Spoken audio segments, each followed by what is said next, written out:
So Yes, yeah, my question is that so in India, you know that politicians, they have like a sense of entitlement in general. They think that they are more than, or they are very great, and the same is true about even bureaucrats and government employees and police. So what do you think can be done to end that, the sense of entitlement?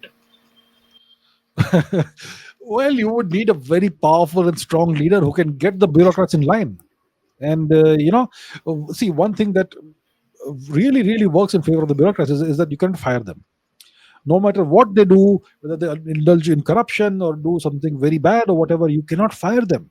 You can at most suspend them. When you hear the news, it happens all the time that so and so bureaucrat was caught with so and so money in bribes and all that. That person is suspended. That person is not dismissed or terminated from employment. They're only suspended, which means that after a few months they come back. So they essentially have a job for life, and it's because of some clause of the Constitution of India or something like that. So, and if the government tries to revoke that clause, then all the bureaucrats will go on strike, and the country will no longer function. So that's the kind of chokehold they have. I'm not saying they're all bad, the bureaucrats. I'm sure there are some of them who are really good, but so that's a very problematic structural issue that dates back to the roots of the Indian civil services.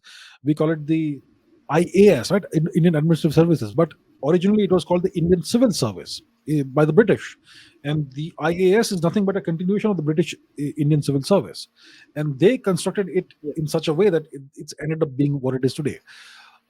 So you would need a very strong leader, a very powerful leader who can dismantle the system and reform it thoroughly from the bottom up and top down. And yeah, I mean, you would need a leader with probably dictatorial powers to make it happen, but right now that's not the case. And when it comes to politicians, it's once again the kind of system that we have, that technically they serve the nation and they serve the people, but in reality they actually rule over the nation. So that's just the way it is. That's why I was discussing earlier in today's live stream that we chose the wrong system for our country, and this system is weighing us down. It is slowing us down.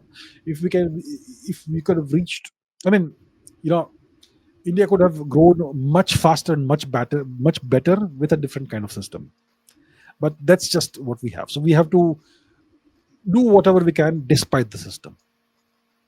Right?